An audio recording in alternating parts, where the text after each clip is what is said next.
sans toi, Saint-Esprit de Dieu.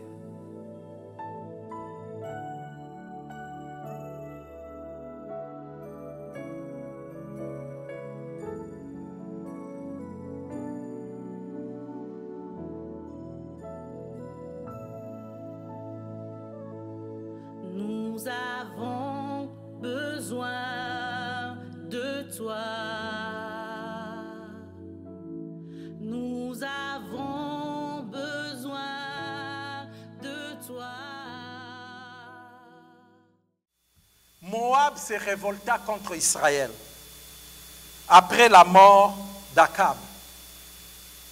Or, Akazia tomba sur les treillis de sa chambre haute à Samarie, et il en fut malade.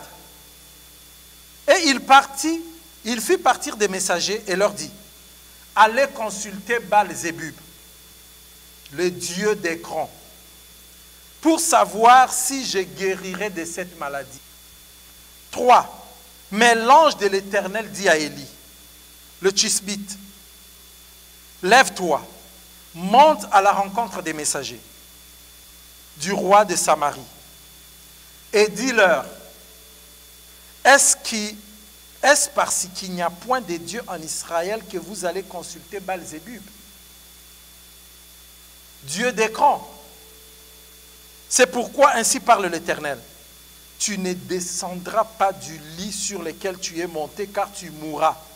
Et Élie s'en alla. Les messagers retournèrent auprès d'Akazia et il leur dit, pourquoi revenez-vous? Ils lui répondirent, un homme est monté à notre rencontre et nous a dit, allez, retournez vers le roi qui vous a envoyé et dites-lui, ainsi parle l'Éternel, est-ce parce qu'il n'y a point de Dieu en Israël que tu envoies consulter Baal-Zébub, Dieu d'Écron? C'est pourquoi tu ne descendras pas du lit sur lequel tu es monté, car tu mourras. Akazia leur dit, quelle heure avait l'homme qui est monté à votre rencontre et qui vous a dit ces paroles? Soulignez ça, quelle heure, quelle allure avait cet homme qui est monté et qui vous a dit ces paroles? Ils lui répondirent, c'était un homme vêtu de poils et ayant une ceinture de cuir autour des reins. Et Akazia dit, c'est Élie le Tishbite. Amen. Donc, je partageais déjà cette histoire, sois le bienvenu mon frère, je partageais déjà cette histoire la fois passée. Un roi d'Israël veut savoir s'il va guérir ou pas. Il envoie des messagers consulter un dieu étranger. L'Éternel était le roi d'Israël, était le Dieu d'Israël. Donc aller consulter un autre Dieu étranger, c'est pécher contre l'Éternel. Mais en cours de route, le roi a envoyé des gens pour aller chercher l'information auprès de ces dieux-là. En cours de route, il rencontre le prophète. Prophète, ça veut dire envoyé, parler de la part des dieux. Donc il rencontre celui qui avait la parole qui venait de Dieu. Il leur dit, rentrez là-bas, il ne descendra pas du lit, il mourra. Là, je veux mettre une première, avant même de rentrer là-dedans, la première information que nous lisons. La parole de Dieu. On lisait ça avec une sœur hier. La parole de Dieu est parfaite. Elle est parfaite, comme nous dit Psaume 19. La parole de Dieu est au-dessus de toute autre parole. Même l'autorité du roi. La parole de Dieu est au-dessus de l'autorité du roi. Parce que les gens qu'il a envoyés pouvaient arriver d'abord chez le Dieu d'Écron et puis revenir, dire que voilà ce que le Dieu d'Écron a dit. Mais nous avions aussi rencontré une personne dans la rue qui nous a dit ceci. Mais ces gens-là, les messagers du roi, malgré ce que le roi a demandé pour eux de faire, ces gens-là sont allés directement, rentrés directement, demi-tour. Ils ont directement fait demi-tour pour aller dire au roi que nous avons rencontré quelqu'un, voilà ce qu'il nous a dit, que toi tu ne guériras pas, tu vas mourir. Et le roi demande, la question ici, quelle heure avait l'homme qui est monté? Dans d'autres versions, on dit, quelle allure avait-il? Habituellement, c'est dans la police criminelle, où on vous dit ce qu'on appelle, on fait les portraits robots. On fait les portraits robots parce que c'est à partir des indices. Il y a un dessinateur, actuellement il y a même des logiciels. On ne peut plus appeler même un dessinateur. Il suffit qu'on ait des indices. 100 à 150 personnes décrivent la personne qu'ils ont vue. Il était habillé comme ça, il portait des lunettes rouges, il avait des cheveux châtains, il avait des yeux bleus, il avait des lèvres. On te présente sans anatomie des lèvres. Les gens regardent et disent c'était comme celui-ci. On met. Les yeux c'était comme celui-ci. Le nez, sa peau avait quelle couleur? Du plus sombre au plus clair. On détermine et puis on met là-dedans. Actuellement, ça devient vraiment facile avec l'intelligence artificielle. Avec les données, ça devient, et le logiciel, ça devient très facile de faire des portraits robots. Mais dans les temps, imagine, le roi, là, il a juste demandé quelle allure avait-il?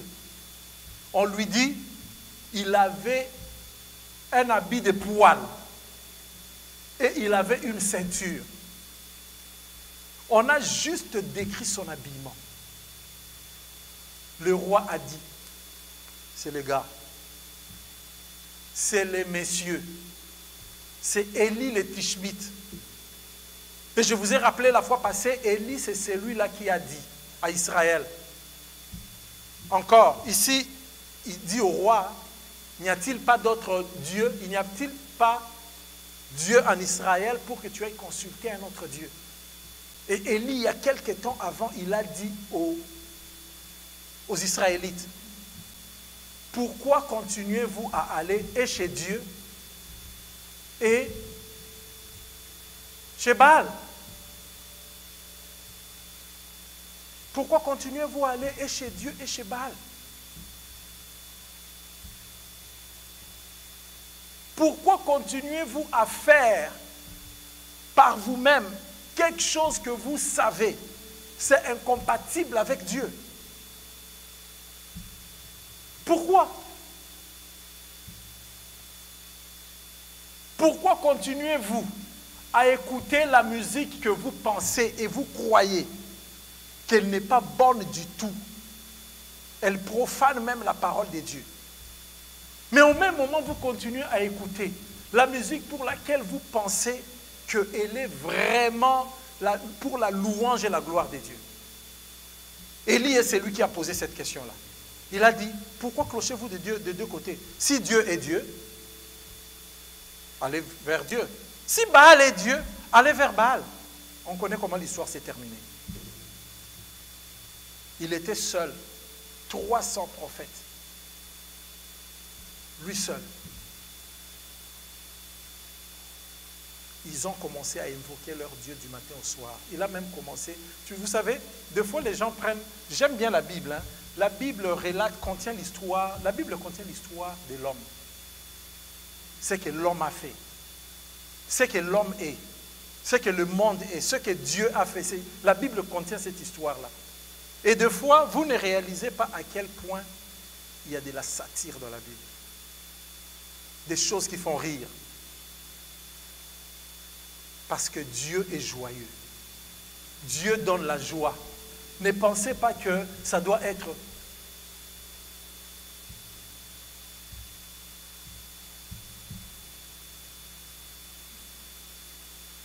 Dans la Bible, il y a de la satire. Imaginez Élie qui dit au prophète de Baal, Mais c'est depuis longtemps que vous criez que votre Dieu ne répond pas. Peut-être qu'il est en voyage. Priez encore, priez encore. Peut-être qu'il dort. Quelle satire. Et il y a beaucoup de passages comme ça où tu vas voir vraiment que l'homme des dieux, actuellement on dira il se manque d'eux. Mais c'est juste pour démontrer à quel point l'humain peut manquer de l'intelligence pour rentrer à Dieu. C'est juste ça. Ce n'est pas de la moquerie pour dire que tu n'es pas intelligent ou non. C'est juste pour dire comment tu peux ignorer le Créateur jusqu'à ce point.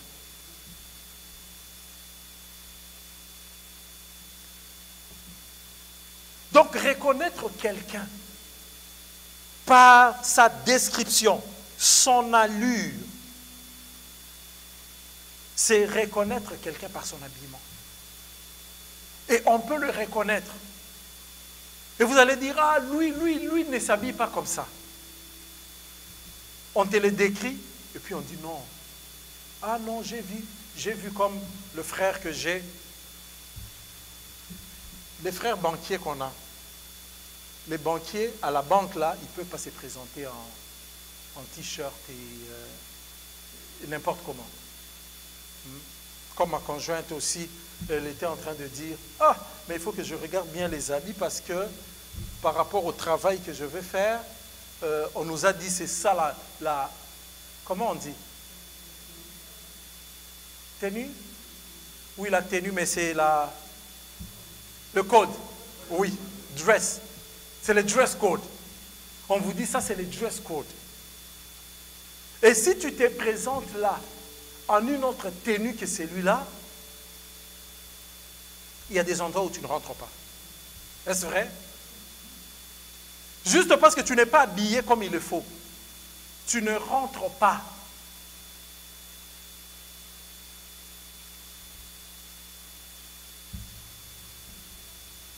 Seulement les aventuriers et les irresponsables peuvent rentrer à des endroits avec d'autres tenues. Tu travailles à la manufacture, on vous a dit que ça doit être des souliers de sécurité. Parce que si quelque chose tombait sur tes pieds, tes doigts ne seront pas traumatisés ou atteints, on ne les coupera pas. Parce que les souliers de sécurité protègent. Non, tu vas voir quelqu'un, là, il porte des souliers comme moi et puis il va travailler. Ça traduit l'irresponsabilité, clairement. Donc l'habillement, ce n'est pas seulement ce que nous voyons. Ah, tu es bien habillé, tu es chic. L'habillement, ce n'est pas seulement ça. On a reconnu Élie juste par son habit. Les gens de ce monde disent,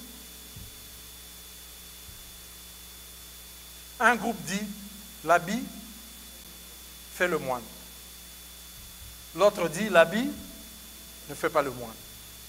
Et ceux qui disent l'habit ne fait pas le moine disent, mais on reconnaît le moine par son habit.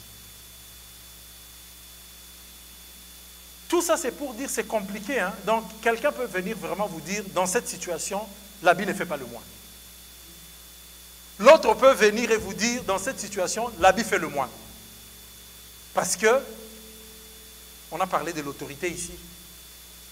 Le policier en tenue qui se tient sur le croisement.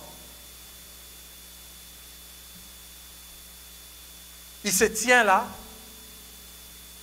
S'il est en civil, tu peux encore douter qu'il est policier. Et tu risques même de ne pas suivre ce qu'il va te dire. Dès qu'il est en tenue, même s'il n'est pas policier, dès qu'il est en tenue, même s'il n'est pas policier, vous connaissez, comment ça s'appelle encore, ces gags? Juste pour rire. Vous connaissez Juste pour rire? Dans Juste pour rire, il y a beaucoup de gags de policiers. Le gars s'habille comme un policier et des fois ils amènent même la voiture du service de police de Montréal. Mais les gens, avant qu'ils ne réalisent que c'était un gag, ces gens-là respectent. Je vois encore le policier là qui venait dans un gag. Dès que la voiture s'arrêtait, lui prenait une plaque sur laquelle il a écrit des mauvaises choses sur les policiers, des F-words sur les policiers. Et les policiers prenaient la plaque, ils mettaient sur la voiture. Dès que tu arrivais avec ta voiture, ils t'arrêtaient. Mais pourquoi les gens s'arrêtaient? Parce qu'il était habillé en policier. Et il faisait descendre la personne en disant, viens voir. Et tu venais, tu regardais devant ta voiture, c'est écrit F-word police. Et les gens étaient étonnés. Mais il respectait complètement parce qu'il était en tenue. La tenue, l'habillement n'est pas simplement ce que nous pensons. Nous avions dit la fois passée que le premier besoin, pourquoi on s'habille? Je pose la question à ceux qui n'ont pas été là. Pourquoi on s'habille?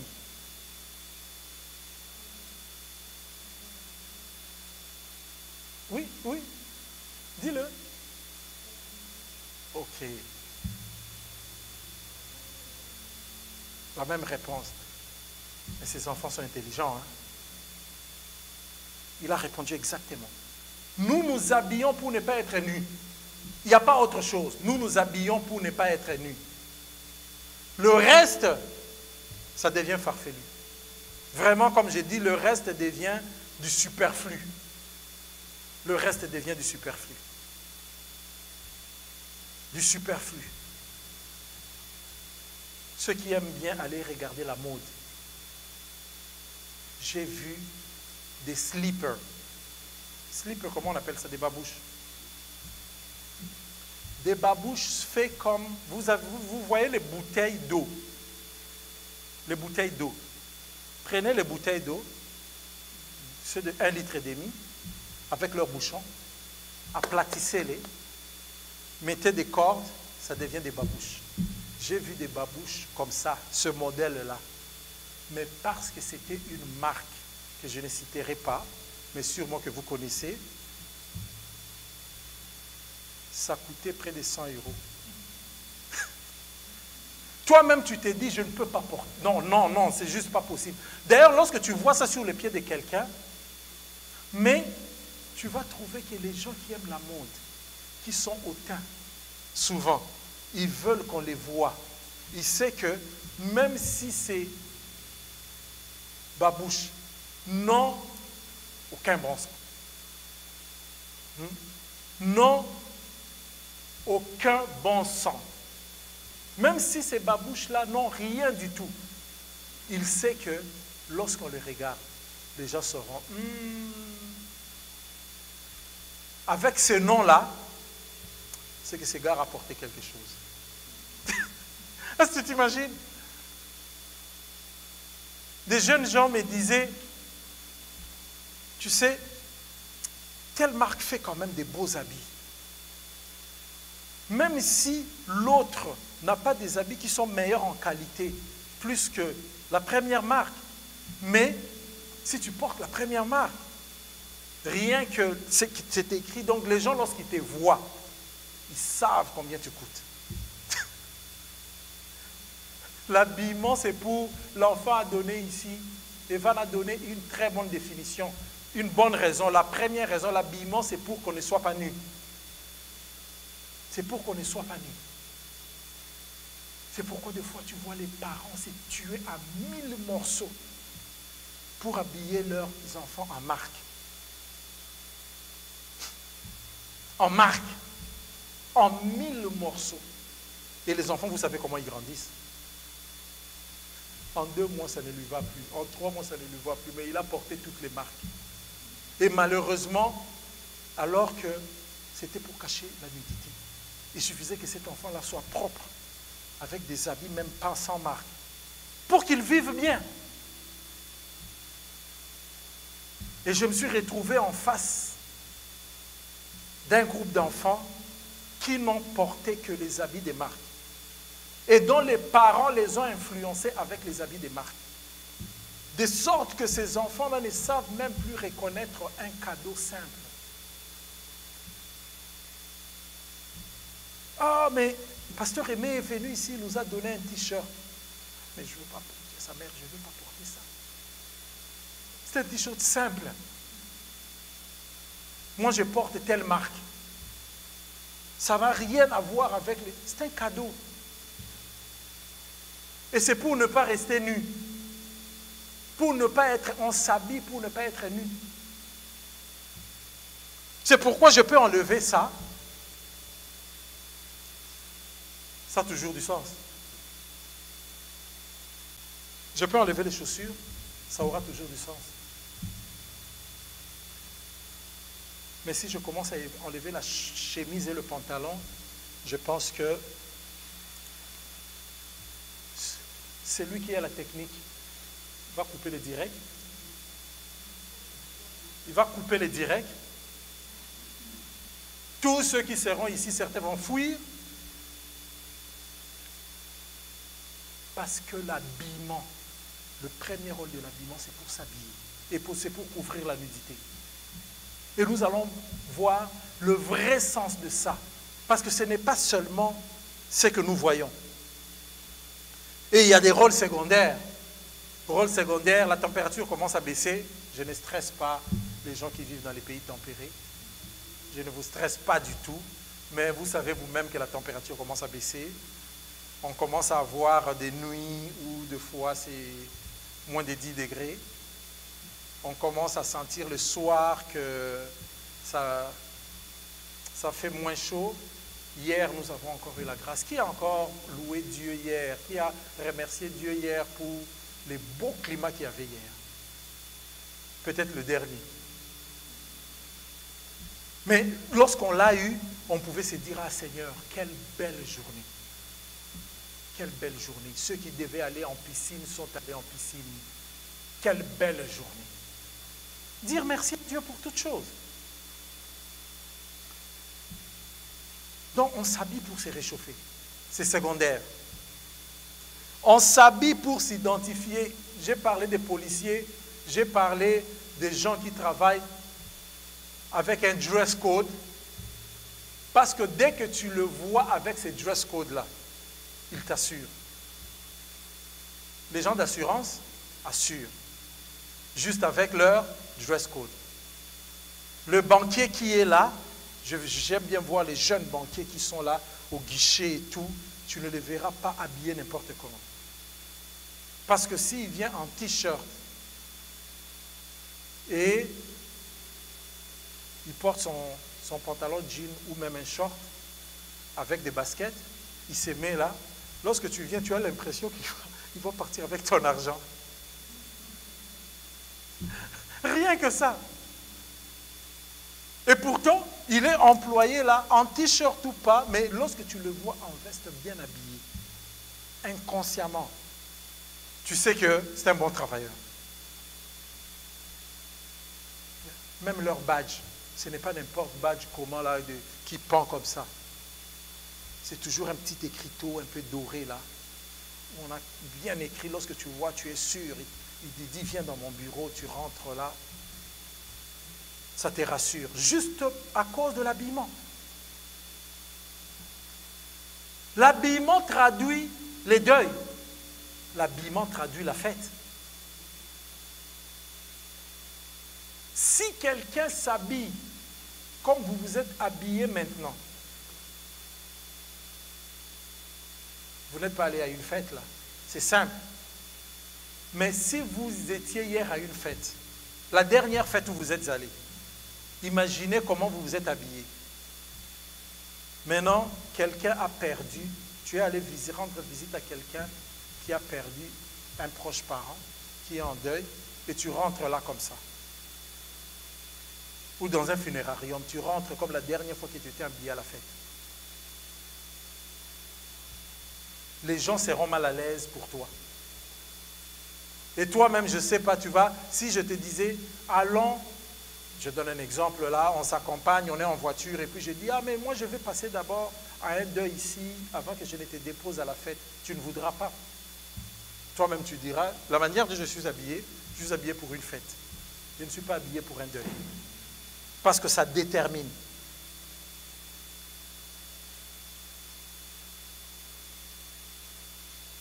Mais vous savez, il y a une leçon lorsque nous qui étudions la parole de Dieu, nous disons, il y a une leçon importante à savoir. Si quelqu'un te pose la question de pourquoi nous nous habillons, il a donné exactement la réponse. Nous nous habillons pour ne pas être nus, pour couvrir la nudité. Mais après, est-ce que la Bible parle de la nudité? Est-ce que la Bible donne la raison pourquoi nous nous habillons? Parce que c'est simple. Comme je disais, les gens sont en train de voir, ah mais non, on nous dit qu'à l'église, il faut bien s'habiller. À l'église, on nous parle de ça. D'ailleurs, tu sais, moi je m'habille comme je veux, je suis libre. Oui, tu peux voir les choses comme telles. Mais pour nous qui lisons la parole de Dieu, chaque fois qu'on te pose une question qui paraît actuelle, qui n'a pas de réponse claire, va chercher dans la parole de Dieu. C'était quoi à l'origine? On a posé à Jésus la question. Pourquoi Moïse donne-t-il des lettres si toi tu dis qu'il ne faut pas divorcer sa femme? Pourquoi Moïse a dit donner des lettres pour se séparer avec la femme? La réponse de Jésus commence par dire, au commencement, il n'en était pas comme ça. Pour comprendre une bonne chose, allons voir le commencement. Va au commencement voir pourquoi, qu'est-ce qui explique quoi. Et la Bible est spécialisée dans ça. La Bible explique les choses dès leur commencement. C'est ça d'ailleurs la particularité.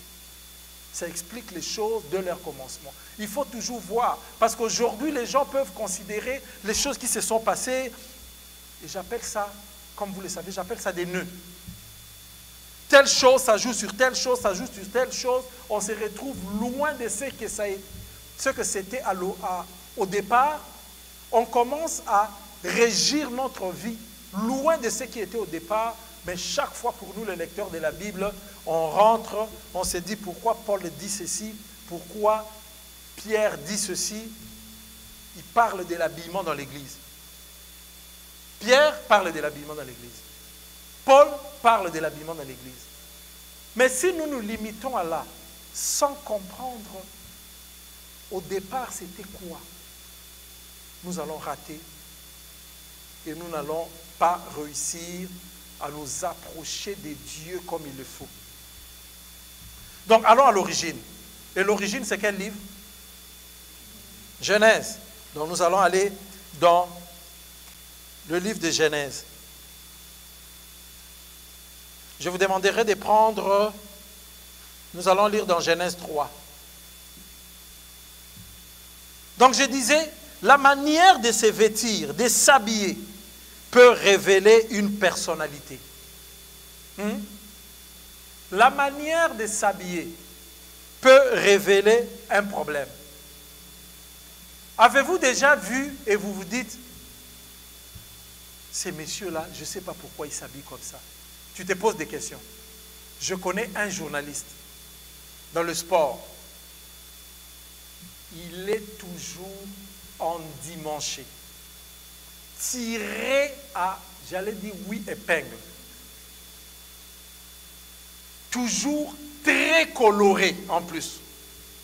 Ses chemises, c'est toujours les chemises là, tu te dis, comme si ça a été fait pour lui, au millimètre près, col exact.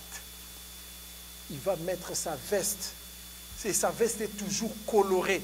Tu vois les manches qui sortent là avec un bouton manchette doré. Tu vois, hein? Et lorsque tu les vois, si tu le vois une fois, tu vas te dire, c'est monsieur, pourquoi il est habillé comme ça? Mais tu vas te réaliser que chaque jour qu'il passe à la télé, c'est comme ça qu'il s'habille. Mais dès que tu vas le voir, tu vas trouver que son habillement est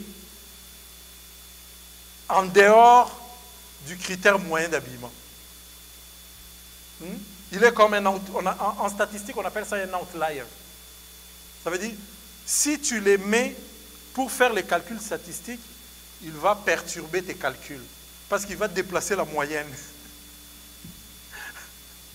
Tu dis? Oui, je pense. Il va dépasser la moyenne. Il va te déplacer parce qu'il ne s'habille pas comme les autres. Et on le connaît comme ça. De sorte que si toi tu t'habillais comme ça, on va dire, tu parais comme... Mais c'est comme ça qu'il s'habille. Et pourtant, il s'habille des habits qui se vendent. Mais lui, c'est comme ça. Donc nous, ça peut arriver que tu t'habilles pour une fête comme ça. Mais le jour suivant, tu ne t'habilles plus comme ça. Mais lui, c'est constant. Constant. Influencer nous-mêmes et les autres. Influencer nous-mêmes et les autres. L'habillement. Gardez-moi Genèse 3. Gardez-moi Genèse 3. Je vais juste lire Jacques 2, 2. Pour vous rapidement. Jacques 2, verset 2. Supposez en effet qu'il entre dans votre assemblée un homme avec un anneau d'or et un habit magnifique. Et qu'il y entre aussi un pauvre misérablement vêtu. Donc si comme nous sommes là, quelqu'un habillé, très bien habillé comme s'il allait à une fête entre, et quelqu'un habillé misérablement, nous allons déjà les classer dans notre tête. Nous allons les classer dans notre tête. C'est pourquoi un jour, un pasteur d'une grande communauté s'est habillé misérablement et s'est assis à peu près à entre 50 et 100 mètres de son église, par terre, en train de demander de l'argent à ses fidèles. Mais il était déguisé.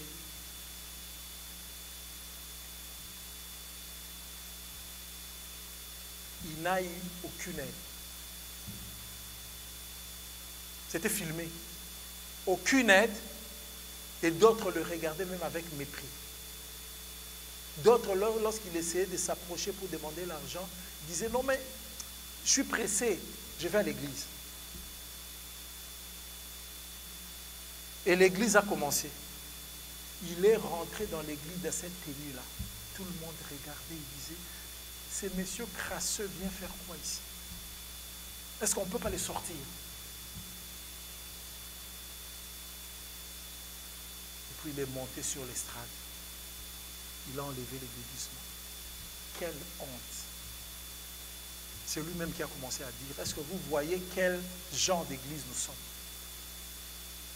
Juste l'habillement, comme Jacques le dit, ce n'est pas le sujet d'aujourd'hui, mais je voulais vous dire que l'habillement peut juste déterminer ce que nous influençons, comment nous influençons les autres. C'est pourquoi il y a des fois des gens qui sont vraiment des crosseurs, des farceurs, qui peuvent venir bien habillés et te tromper. Et te dire, il était très bien habillé. Moi, je pensais vraiment que. L'habillement est le reflet de notre âme, de notre vraie personne. De notre vraie personne. L'habillement est le reflet de notre âme. Allons dans ce que nous étions en train de dire, Genèse 3. À partir du verset 7. Je veux lire Genèse 3 à partir du verset 7. C'est l'histoire à la création. Donc nous sommes allés voir au début, les habits sont venus d'où? Parce que la réponse nous a été donnée ici par mon fils ici pour dire que nous nous habillons pour ne pas être nus. Je lis. Les yeux de l'un et de l'autre s'ouvrirent. C'est Adam et Ève. Après avoir mangé le fruit. Après avoir péché contre Dieu. Après avoir fait ce que Dieu interdisait. Les yeux de l'un et de l'autre s'ouvrirent. Ils connurent qu'ils étaient nus. Et ayant cousu des feuilles des figuiers, ils s'en firent des ceintures. Dans les versions originales, on dit ils s'en firent des pagnes. Donc c'était vraiment pour se couvrir. Parce que actuellement, si quelqu'un entend ceinture, il va se dire, mais comment la ceinture peut couvrir? Alors ils entendirent la voix de l'Éternel Dieu, qui parcourait les jardins vers le soir. L'homme et sa femme se cachèrent loin de la face de Dieu, au milieu des arbres du jardin. Mais l'Éternel Dieu appela l'homme et lui dit, où es-tu? Soulignez la question, où es-tu? Il répondit, j'ai entendu ta voix dans le jardin et j'ai eu peur parce que je suis nu. Je me suis caché. Et l'Éternel dit, qui t'a appris que tu es nu? Est-ce que tu as mangé de l'arbre dont je t'avais défendu? L'homme répondit, la femme que tu as mise à mes côtés m'a donné de l'arbre. J'en ai mangé. Et l'Éternel Dieu dit à la femme, pourquoi as-tu fait cela? La femme répondit, le serpent m'a séduite et j'en ai mangé. L'Éternel Dieu dit au serpent, puisque tu as fait cela, tu seras maudit entre tous les bétails, entre tous les animaux des champs, tu marcheras sur ton ventre et tu mangeras la poussière tous les jours. Je mettrai inimitié avec toi, entre toi et la femme, entre ta postérité et sa postérité. Celle-ci t'écrasera la tête. J'augmenterai la souffrance de tes grossesses, tu enfanteras avec douleur. Sur toi à l'homme, puisque tu as écouté la voix de ta femme et que tu as mangé de l'arbre au sujet duquel je t'avais donné cet ordre, tu n'en mangeras point. Le sol sera maudit à cause de toi. C'est à force de peine que tu en tireras ta nourriture tous les jours de ta vie.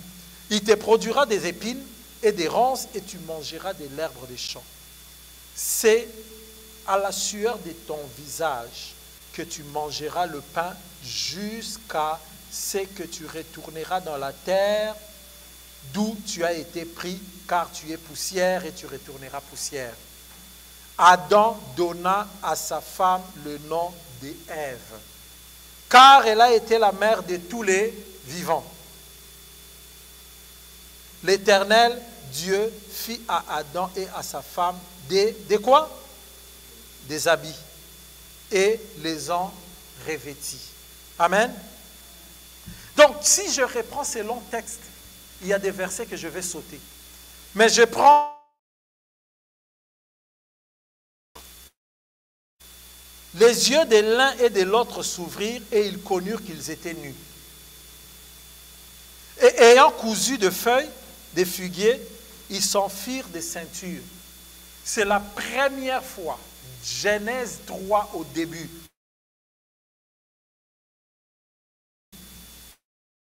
Nous habillons pour couvrir la nudité. C'est le jour où Adam et Ève se sont rendus compte qu'ils sont nus, qu'ils ont eu le besoin, qu'ils ont senti le besoin, qu'ils avaient presque, qu'ils étaient poussés à se couvrir. Versets 10 et 11. Et l'Éternel Dieu dit, qui t'a appris que tu es nu?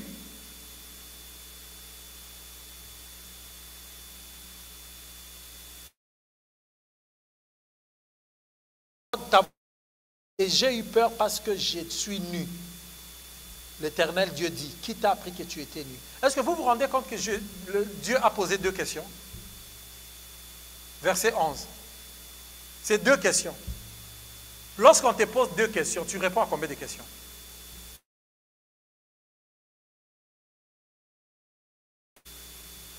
Adam a répondu à combien?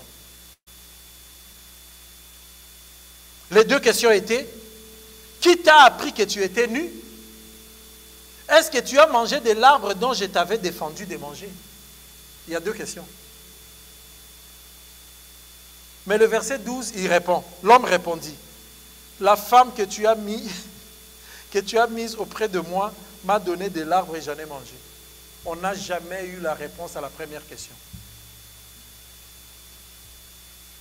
On n'a jamais eu de réponse. La Bible est tellement vraie. La Bible est tellement vraie.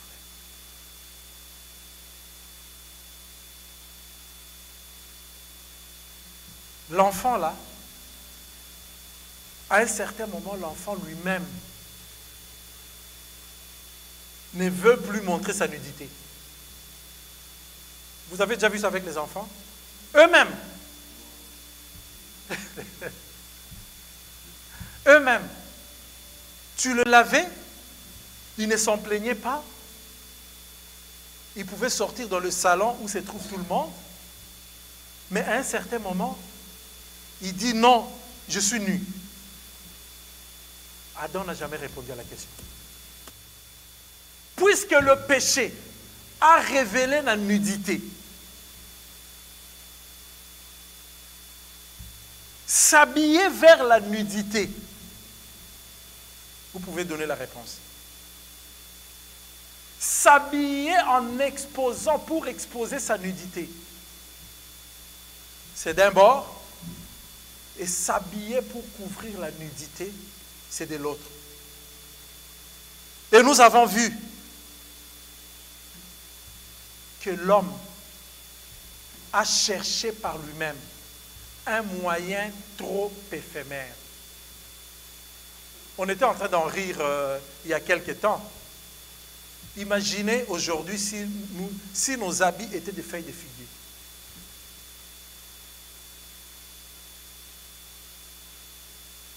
Imaginez.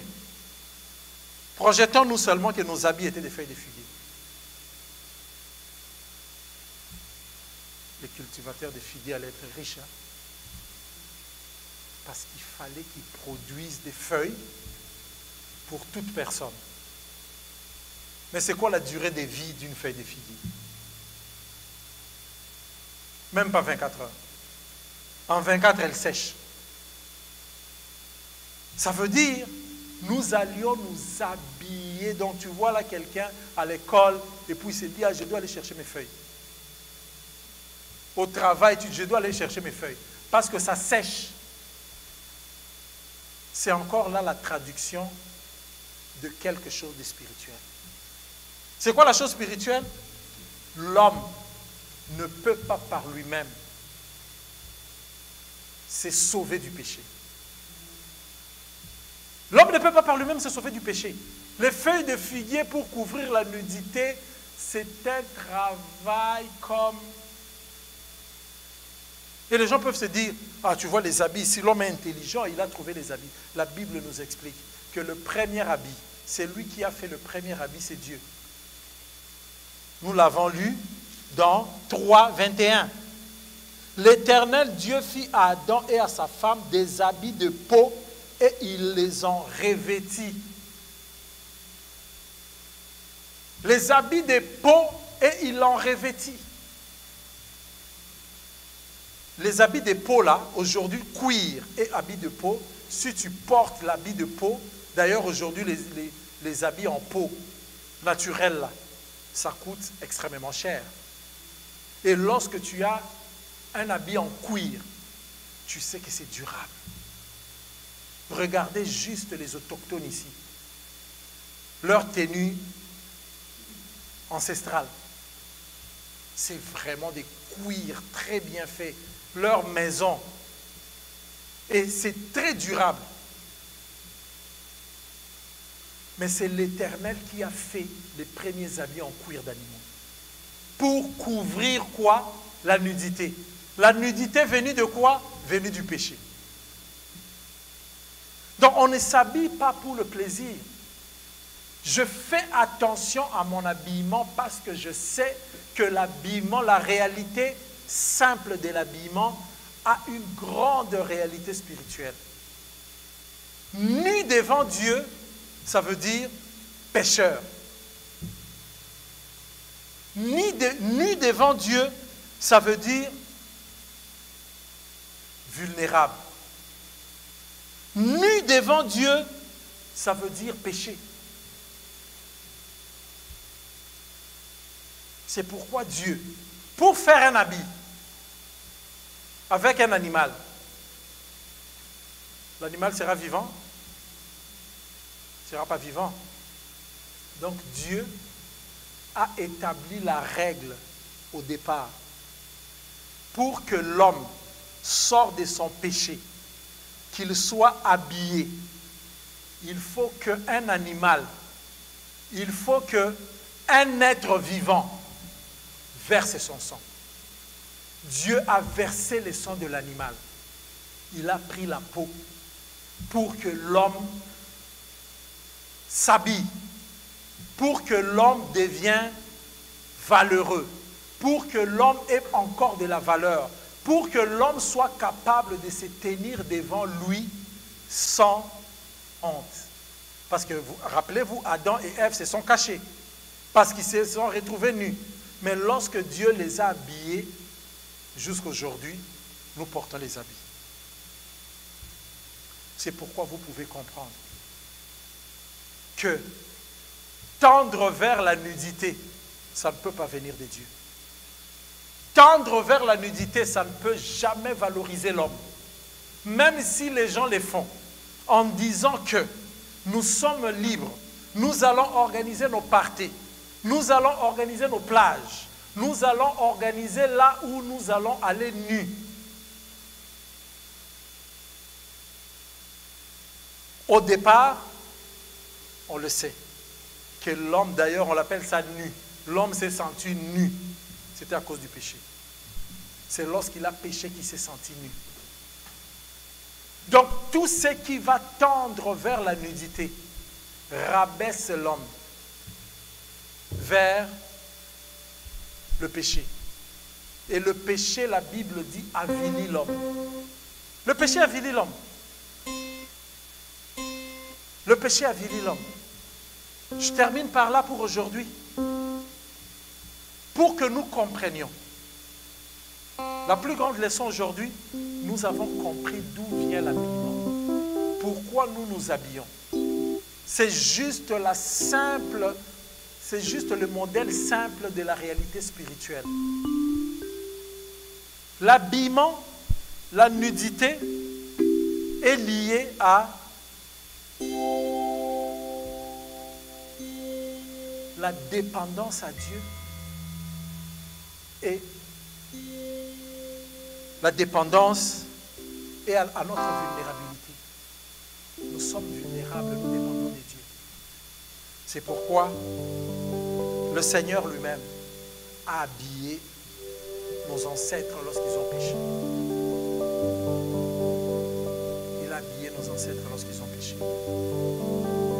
C'est ainsi que vous pouvez voir dans les anciennes civilisations. Si les gens n'avaient pas les habits comme nous, comme ça, ils avaient des équivalents de feuilles de figuier pour cacher leur nudité le plus profond.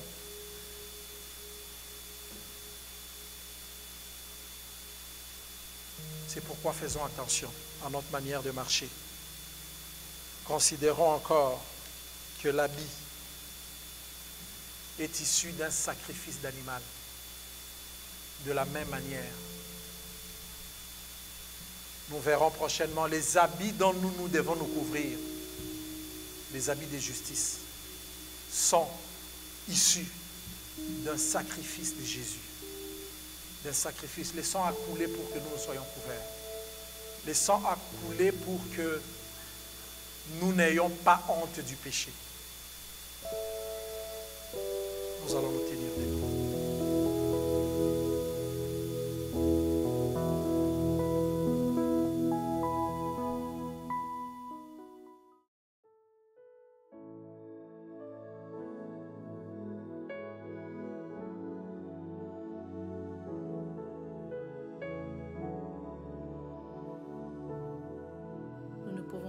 Sans toi, Saint-Esprit de Dieu.